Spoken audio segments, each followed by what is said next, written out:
Em nome do Pai, do Filho e do Espírito Santo. Amém. Nessa sexta-feira passada, acabamos de celebrar a festa do Sagrado Coração de Jesus. E quero, nesta ocasião, neste domingo, fazer como uma ligação com a mensagem de Fátima, as aparições de Fátima. De facto, não sou eu a fazer, porque é mesmo nas aparições de Fátima, começam assim os Sagrados Corações de Jesus e Maria. Têm grandes desígnios sobre vocês, palavras de Nossa Senhora aos pastorinhos. E até o fim das aparições, como vamos ver, Nossa Senhora faz referência às aparições do Sagrado Coração na França, no século XVII, e faz uma espécie de paralelo que quero meditar agora, para nós aprendermos também, porque ambas as mensagens e as promessas se complementam e se iluminam uma à outra. Então, vou começar explicando, porque se calhar nem todos estão familiarizados com aquelas aparições do Sagrado Coração de Jesus. No ano 1689, na França, há uma freira da Ordem da Visitação, Santa Margarida Maria Alacoque, que vai receber de parte de Nosso Senhor Jesus Cristo, no seu Sagrado Coração, uma mensagem que obviamente diz respeito à santificação pessoal dos indivíduos. Tem também aquela promessa das 9 primeiras sextas-feiras do mês, esse pedido de reparação ao coração de Nosso Senhor Jesus Cristo, já demasiado ofendido. Enfim, mas se bem essa parte é mais ou menos conhecida dos fiéis, muitas vezes esquece-se, e vamos ver que acontece igual no caso de Fátima, esquece-se a dimensão social e eclesiástica que aquilo tem. E então quero focar-me neste momento, peço desculpa já por uma citação um pouco larga, mas sobre essa parte social da mensagem do Sagrado Coração de Jesus, para começar, e depois do Imaculado Coração de Maria em Fátima. Então, 17 de junho de 1689, que era nesse dia a festa do Sagrado Coração de Jesus, escreve Santa Margarida Maria: aqui está o que ouvi a este respeito, uma carta dirigida à sua superiora. Dá a saber, já passa a citar Nosso Senhor Jesus Cristo, dá a saber ao Filho primogênito do meu Sagrado Coração, falando do nosso rei Luís XIV, que, assim como o seu nascimento temporal foi obtido pela devoção à minha santa infância, da mesma forma obterá o seu nascimento de graça e glória eterna pela consagração que fará dele próprio ao meu coração adorável, que quer triunfar do seu coração do rei, e pelo seu intermediário dos corações dos grandes da terra. O meu coração quer reinar no seu palácio, ficar pintado no meio dos seus estandartes e gravado no seu escudo, a fim de torná-lo vitorioso dos seus inimigos, abatendo aos seus pés estas cabeças orgulhosas e soberbas e fazê-lo triunfar de todos os inimigos da Igreja. Na altura, Luís XIV estava a fazer uma guerra de muitos anos e muito difícil, que custou imenso dinheiro à França, que empobreceu o país, de facto muito, contra os protestantes do norte, especialmente holandeses e alemães. E então, obviamente, eram protestantes, inimigos da Igreja, perseguiam a Igreja pelo mundo todo, e uma vitória da França contra a Holanda e os alemães da Prússia, especialmente nessa época, pois teria significado um alívio sensível para a Igreja. Então vemos que o Sagrado Coração de Jesus quer reinar socialmente no mundo inteiro, e isso pela mediação do rei Luís XIV. A França nessa época é o país mais poderoso e tem uma influência cultural que ainda hoje nós vemos muito perto daqui. O Palácio de Queluz, pois é uma réplica, a miniatura, mas uma réplica do Palácio de Versalhes, e na Europa toda temos os monumentos, digamos, que ficam assim da influência que tinha nessa época a França. Então o Senhor vai escolher de prometer ao rei da França, sob reserva de cumprir com o seu pedido, pois escolher esse país para depois, utilizando aquela influência que cultural e política que tinha, pois para difundir o seu reino através da Europa e do mundo todo, para converter especialmente os grandes. O Senhor aponta ao rei, é notável que trata-se de uma consagração pessoal do rei, que é o monarca absoluto, porquanto recebe de Deus o seu poder, é o lugartenente de Deus, que era o título oficial dos reis da França, sim? E então ele faz às vezes, ou deveria fazer às vezes, de Nosso Senhor Jesus Cristo. O seu poder, por isso é absoluto, porque vem de Deus e não, como se pretende hoje, do povo. Assim. Então, esse rei é que deve se consagrar e pôr nas suas armas, naquela época não existem as bandeiras nacionais, existem as armas do rei, e os exércitos envergam as armas do rei, porquanto esse Sagrado Coração teria de ter sido pintado nos estandartes militares e em todas as representações do escudo real da França. E então, essa revelação, esse pedido de Nosso Senhor Jesus Cristo foi encarregue já na altura a um padre jesuíta que era o confessor do rei. Há imensas controvérsias históricas que não quero tratar aqui para saber se o tal jesuíta entregou realmente essa mensagem ao rei ou não, se recebeu corretamente, etc. Essas controvérsias não são objeto deste sermão. O facto histórico é que Luís XIV não realizou esta tal consagração. E a partir daí vamos ter um paradoxo bastante curioso na sua vida, no seu reino, no reinado do rei Sol, justamente, é que ao mesmo tempo que ele vai se converter cada vez mais na sua vida pessoal e terminar morrendo piedosamente, talvez não santamente, mas certamente piedosamente, deixando os pecados que cometeu ao largo da sua muito longa vida e muito longo reinado, quase todo o século XVII. E então, por uma parte, a conversão do rei, pessoal, mas por causa dessa ausência de cumprimento da promessa, do pedido do Sagrado Coração, ao mesmo tempo vemos como, aos poucos, e vai amplificar-se depois no século XVIII, o caso do rei Sol. Este Sol que iluminou o século XVII todo, pois termina decaindo e a França vai aos poucos, ao longo do século XVIII, perder a sua influência sobre o resto do mundo, a sua boa influência sobre o resto do mundo, e vai ganhar uma má influência que vai culminar com a Revolução chamada Francesa e depois com as guerras napoleônicas, que vão espalhar pelo mundo todo os erros do tal iluminismo, que é mais bem um obscurantismo, que com uma falsa filosofia vai promover os direitos do homem em vez dos direitos de Deus que teriam de ser sido proclamados pela consagração de Luís XIV ao Sagrado Coração de Jesus. O que é interessante e chama a atenção é a questão das datas. A aparição e o pedido de consagração de Luís XIV e, por quanto da França, ao Sagrado Coração é 1689. Um século depois, começava a Revolução, que vai terminar, pois, matando o rei e acabando com a monarquia francesa até hoje. 1689, 1789. Não é dia por dia, mas praticamente.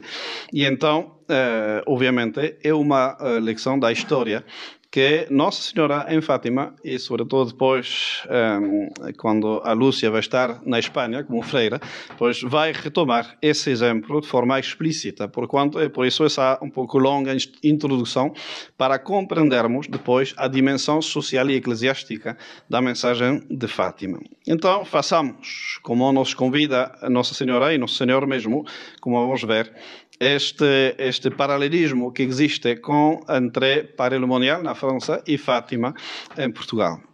Então, lá também, todos nós, mais ou menos, porque de facto a gente se dá conta que a maioria dos portugueses, se bem sabem que apareceu Nossa Senhora em Fátima, vão lá muitos quando o governo maçónico e a conferência episcopal, que não qualificarei, o deixam. Mas fora disto, pois fora de uma espécie de reivindicação nacionalista, assim, orgulhosamente Nossa Senhora apareceu em Portugal, bom, de facto uma graça muito grande, mas o que é que se contém realmente nessas aparições?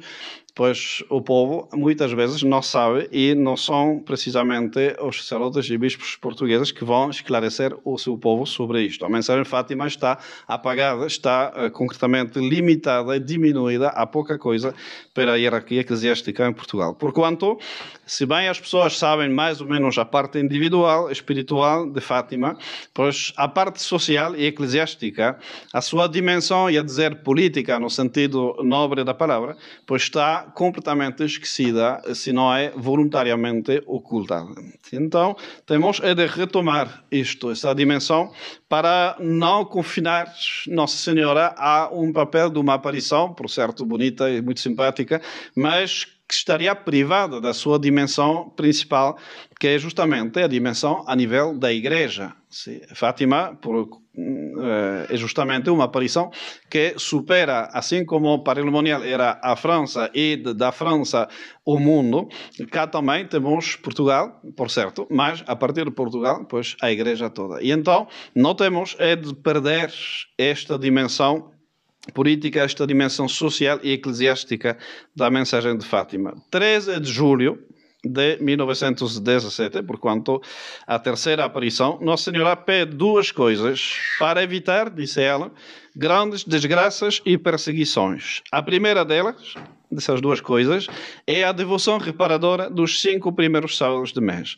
E a segunda, e sempre vão estar vinculadas essas duas coisas, a consagração pelo Santo Padre da Rússia ao seu coração imaculado. Então, duas coisas relacionadas com o coração de Maria, porque Fátima, obviamente, é a revelação desta vontade de Deus de estabelecer a devoção ao coração imaculado de Maria, mas vai se declinar de uma forma mais individual, mais pessoal, para os fiéis em particular, pois essa devoção reparadora aos 5 primeiros sábados do mês, os 5 primeiros sábados do mês, e depois uma dimensão lá sim eclesiástica que fala diretamente à hierarquia divinamente estabelecida da Igreja, o Papa e os bispos. Sim.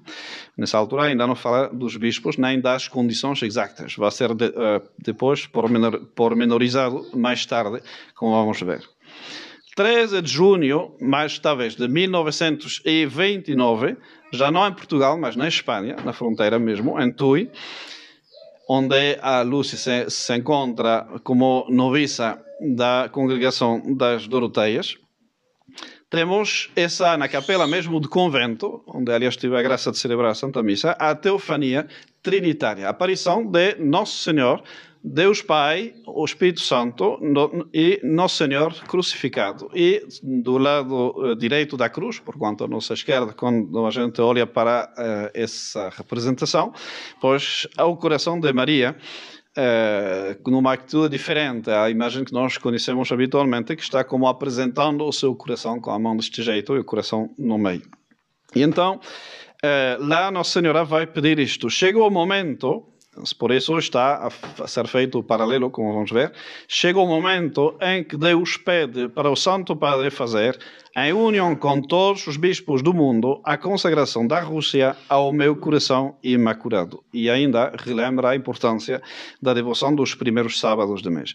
Então temos um paralelo exato entre duas freiras, Santa Margarida Maria e a Lúcia, que estão a receber uma revelação num determinado momento de que chega o momento, ou seja, 17 é como o aviso que vai chegar o momento, mas lá é o momento. Sim, temos 1689 num caso, 1929 no outro, pois essa vontade de Deus de se realizar uma consagração, já seja o coração de Jesus, já seja o Imaculado Coração de Maria. Agosto de 1931, a irmã Lúcia encontra-se em Rianjo, que é uma aldeia da costa de Galiza, porque está um pouco doente e precisa descansar, então a superiora mandou-a pois na costa para respirar o ar do mar. E lá vai ter também mais uma aparição do Senhor Jesus Cristo, que diz: faz saber aos meus ministros, sendo que eles estão a seguir o exemplo do rei da França, apressando a realização do meu pedido, que o seguirão na desgraça. Então, lá tem o paralelo que já fiz, mas que é mesmo fundamentado nas palavras de Nosso Senhor, e vamos ver depois também de Nosso Senhor Jesus Cristo. Sim? Então, tem esse paralelismo que é querido mesmo por Deus entre as duas aparições, para mostrar quais as consequências. Deus prometeu uma coisa e o castigo veio. O castigo que é a própria revolução. Os castigos não são a raiz da revolução. A própria revolução, ou seja, o afastamento da sociedade de Deus, é o castigo. Sim? Como o inferno é a separação da alma de Deus para toda a eternidade. A separação social de Deus, pois é o castigo mesmo, ou seja, que a revolução sempre é o próprio castigo. E lá temos a ameaça. Se hoje, de facto, não é apenas uma ameaça, é uma constatação que os ministros de Deus, porquanto o Papa e os bispos, seguem o exemplo do rei da França, não fazem o que foi pedido e então terão que lidar com as mesmas consequências. E, de facto, resulta absolutamente incompreensível, porque desde o Papa Pio XI até a data de hoje, pois nenhum dos papas cumpriu com este pedido que foi feito por Nossa Senhora. Coisa que parece bastante simples, ou seja, o Papa e os bispos representam mais ou menos 3.500 pessoas que têm comunicações muito fáceis. Aliás, não era preciso serem todos e cada um, era preciso o Papa pedir para todos os bispos fazerem, mesmo se algum que outro não ia fazer. Mas é uma coisa relativamente fácil de realizar. Nem era preciso viajarem todos para Roma. Podiam fazer perfeitamente, cada um na sua diocese, e cumpriam com o requisito. Mas, de facto, não foi feito. O Papa Pio XI soube disto, com toda certeza. Sim, há documentos sobre isto. Mas não fez. Porquê? Porque ele estava empenhado a formar um seminário, o Russicon, que está em Roma atualmente, que ele pensava poder fundar dentro do território da União Soviética para formar sacerdotes e bispos russos e evangelizar a Rússia comunista desta maneira. E então ele ficou empenhado com este projeto e não atendeu o pedido de Nossa Senhora. Pio XII, pois, continuou com esta ilusão de evangelizar a Rússia, mandando sacerdotes. Aliás, tem esse pormenor, que é mais que um pormenor, do seu subsecretário de Estado, um tal, não era cardeal na altura, justamente, um tal bispo da Cúria Montini, que foi depois Paulo VI, que foi descoberto que mandava para o governo soviético os nomes dos sacerdotes e bispos que o Papa Pio XII mandava para trás a cortina de ferro e que eram infalivelmente capturados apenas passavam na fronteira. E então a polícia vaticana fez um inquérito e descobriu que quem dava os nomes era o subsecretário de Estado. E Pio XII, para evitar um escândalo, mas fez mal, obviamente, teria de ter posto este indivíduo numa cela mais profundo do castelo de Sant'Angelo, com os pés na água do Tíber, para aprender a vender sacerdotes e bispos, e mandou-o de arcebispo de Milão, assim, como um castigo, sem o fazer de cardeal, porque o bispo de Milão sempre é cardeal, a maior diocese do mundo, e então para o Papa Pio XII era um sinal bastante claro para todo mundo compreender que tinha sido, pois, mandado na desgraça. E então a primeira coisa que fez o Papa João XXIII, apenas eleito, é de criar cardeal o tal Montini, e então reverter e dar a possibilidade desse Montini, pois, tornar-se Papa, o que aconteceu pela desgraça da própria Igreja. Então temos lá mesmo dois Papas que, por outro lado, tiveram pontificados muito bons por outros aspectos, especialmente Pio XI condenou o comunismo, assim, com uma encíclica muito interessante, muito completa, que vai declarar o comunismo como intrinsecamente perverso. No entanto, ele não toma os meios de Nossa Senhora para vencer o comunismo na Rússia e no mundo. E então as consequências vêm. A consequência da falta de consagração da França ao coração de Jesus foi a Revolução Francesa. E essa falta de consagração, com certeza, foi a Revolução na Igreja, que também lá não são a inventar, são os próprios cardeais mais assim encumados que dizem isto, que o Concílio Vaticano II foi a Revolução Francesa, ou alguns dizem a Revolução Russa, dentro da Igreja. E certamente este concílio, por isso não querem revelar o terceiro segredo de Fátima, porque deve falar disto, como dizem todos os que eu tenho lido, pois é o próprio concílio. E lá também nós esperamos um castigo por causa do concílio. O próprio concílio, essa revolução na Igreja, essas reformas nefastas das quais nós sofremos, e milhões de almas estão a sofrer e condenar-se por causa disto, essa revolução é mesmo o castigo de Deus. A Igreja que deixou de reclamar para si a exclusividade de ser a religião fundada por Deus e que quis, através do ecumenismo, através da liberdade religiosa, abandonar o reinado social de Nosso Senhor Jesus Cristo, deixar de pregar a cristandade, deixar de procurar o reinado social de Nosso Senhor Jesus Cristo, através do seu Sagrado Coração, para entrar num diálogo com essa religião do homem que se faz Deus, como disse o próprio Paulo VI, e que finalmente pois, se torna uma religião, como vemos agora, totalmente antropocentrada, sim, completamente centrada sobre o culto do homem para si próprio, com essa missa nova que também dá as costas para Deus para ser uma espécie de conversa entre os homens, sem transcendência nenhuma, sem ser realmente o sacrifício verdadeiro de Nosso Senhor Jesus Cristo, oferecido pelo sacerdote em nome do povo, todos voltados para dar um culto a Deus. Então, tudo isso faz, evidentemente, sentido se a gente compreende que a revolução na Igreja faz, evidentemente, a simetria com a revolução na sociedade. Temos uma promessa política com uma revolução política, uma promessa religiosa com uma revolução religiosa, por causa de não se ter cumprido nenhuma das duas coisas. E então, mais tarde, a Lúcia vai receber ainda... esqueci de nomear que o próprio Vaticano II se negou, apesar de uma petição que circulou entre os bispos, que recolheu militantes firmas de bispos, para que o Concílio Vaticano II pronunciasse a condena oficial da Igreja ao comunismo. E o motivo disto foi um acordo secreto que foi concluído entre o Vaticano e a União Soviética para deixar bispos ortodoxos assistirem ao concílio como observadores, a câmbio da promessa de que a Igreja Católica não iria pronunciar condena alguma ao comunismo. Então foi uma espécie de mercado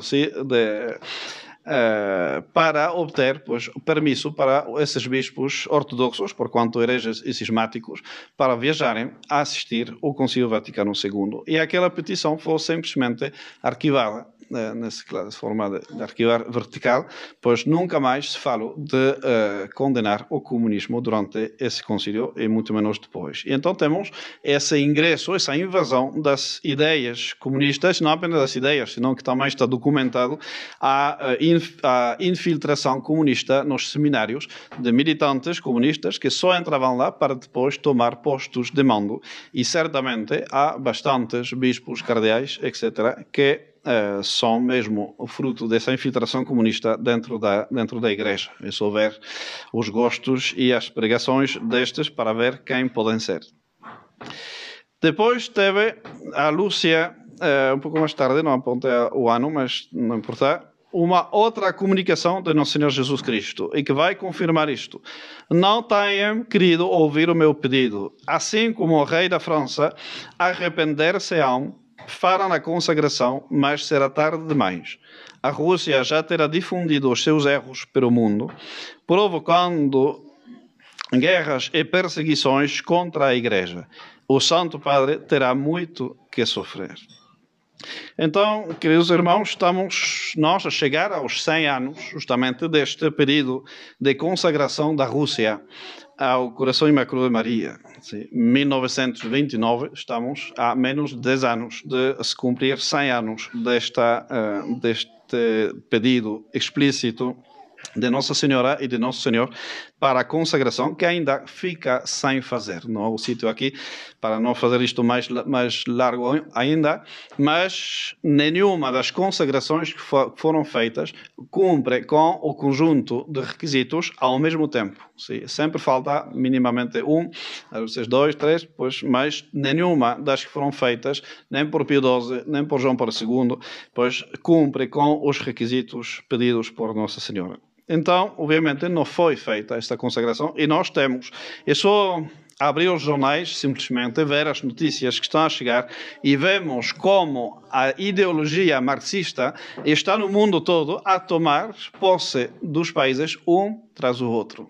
O que vemos atualmente em países como Estados Unidos, sim, é uma luta entre uma ideologia totalmente comunista, marxista, representada pelos democratas. Não digo que os republicanos sejam santos e perfeitos, muito menos, mas por enquanto está a segurar aquilo. Sim? E se chegar a ganhar o Partido Democrata dentro de alguns meses, vamos ver como o próprio demónio, que essa gente cultua como se fosse o próprio Deus, sim? Todas as famílias Clinton, Bush, etc., são todos satanistas, Obama, sim? São todos satanistas declarados. Sim? E então, obviamente, a cair este país tão poderoso nas mãos dessa gente neste momento, obviamente vamos ver como pode-se cumprir perfeitamente aquilo que foi provocado, que foi anunciado, sim, provocando guerras e perseguições contra a Igreja. E não apenas nos Estados Unidos, senão no mundo todo, porque se caem eles, é evidente que o resto do mundo pois, segue nesta nova ordem mundial. Alguns já me têm dito que sou um pregador de ódio. Não. Eu sou um pregador do amor de Deus e estou a avisar as pessoas do que está a acontecer. Vão ver simplesmente no site da ONU, vão ver simplesmente no site do Fórum Mundial Internacional, Mundial, Fórum Econômico Mundial, se ver lá, está todo escrito às claras. Eles não se escondem para dizer o que estão a fazer. Sim? E então, é claramente através de um terrorismo climático, essa lenda, esse conto do aquecimento global, que não tem sustentação científica alguma, sim? Um terrorismo sanitário, que estamos a viver um episódio neste momento, com essa loucura de querer vacinar a população mundial inteira contra uma doença que já passou, sim, mas que vai servir certamente para outros fins, sim, que explicaremos depois, pois essas migrações massivas, essas manifestações supostamente para defender a vida de um pobre tipo que morreu, que todo mundo lamenta, mas que é um pretexto para provocar desordens no mundo todo, sim? Todo isto faz parte de um plano e não é teoria da conspiração. Ou seja, é simplesmente ver qual é a teoria deles e eles conspiram mesmo. Sim.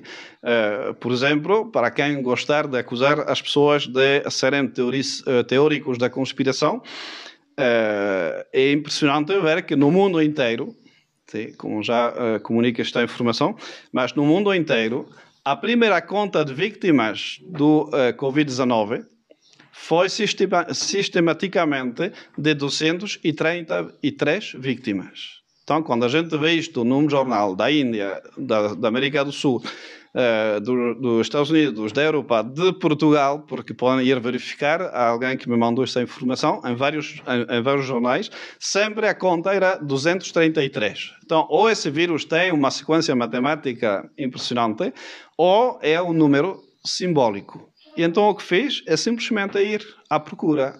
Pus duas coisas, não no Google, porque já não vou lá, mas num buscador qualquer.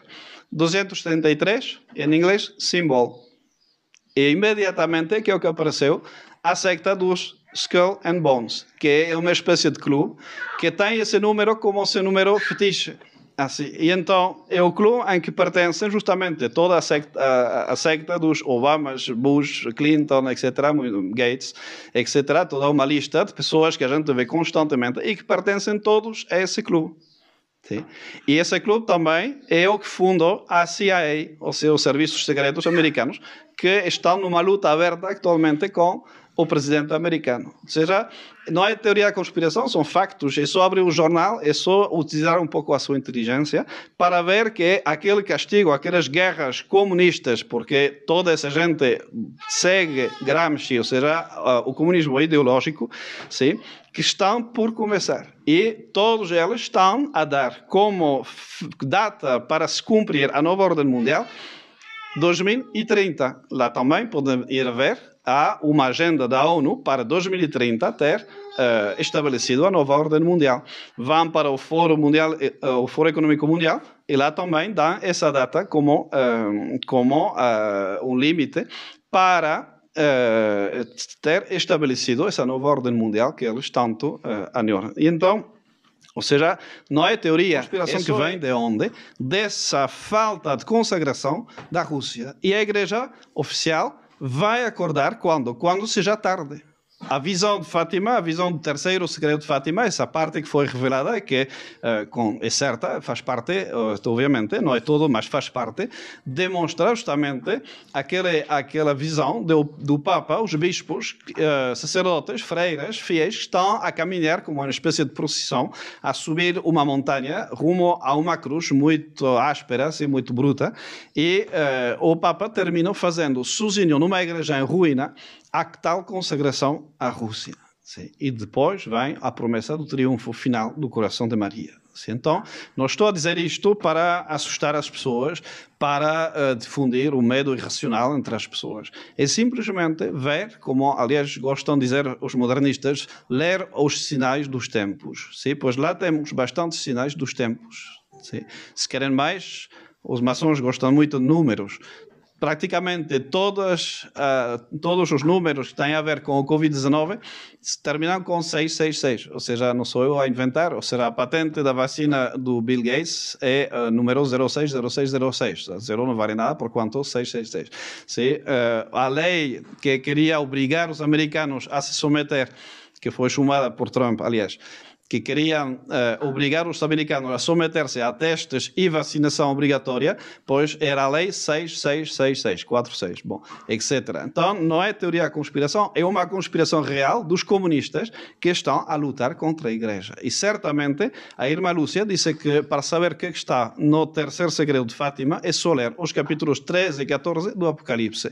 E lá que vemos a luta de dois monstros, um da terra, outro do mar, será um da Igreja, outro do mundo, que está a querer engolir a mulher com a sua descendência, ou seja, Nossa Senhora é o seu povo fiel.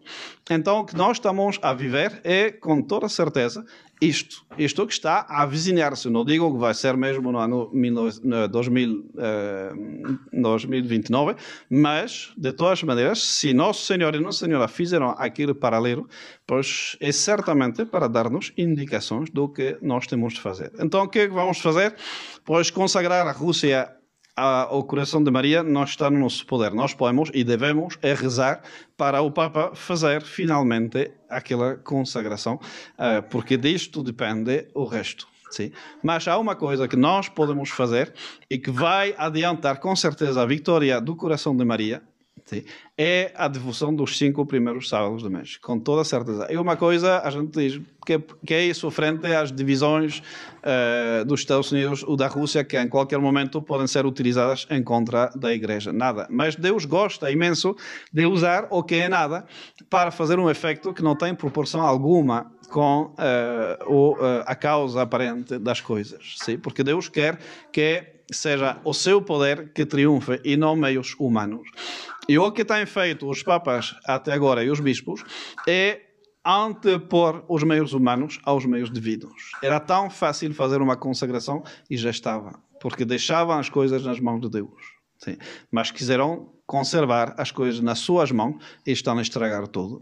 Sim. É tão fácil nós, pois, fazer esses 5 primeiros sábados, sim, uma coisa insignificante, assim, que parece praticamente nada, não parece poder ter qualquer influência, e, no entanto, é a nível nosso, dos fiéis e mesmo dos sacerdotes, o que nós podemos fazer para adiantar o triunfo do coração de Maria. Porque justamente nós não somos pregadores de ódio ou não queremos infundir um temor irracional nas pessoas. O que queremos é justamente indicar quais as causas e quais os remédios e qual o final feliz que se desprende de tudo isso. Sim, com certeza vamos passar momentos que não são nada agradáveis, com certeza. Mas sabemos nós todos que o peso de glória que Deus nos tem preparado não tem nenhuma relação com as provas. É São Paulo que diz isto, não especificamente para este tempo, mas aplica-se evidentemente com cresces, pois neste tempo nós sabemos que se somos bons soldados de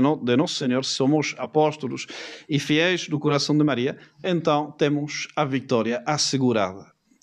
Depois da guerra, a vitória nunca vem antes da guerra, mas temos a vitória assegurada, porque Nosso Senhor nos prometeu e nós acreditamos que ao fim o seu coração imaculado triunfará, assim seja. Em nome do Pai, do Filho e do Espírito Santo. Amém.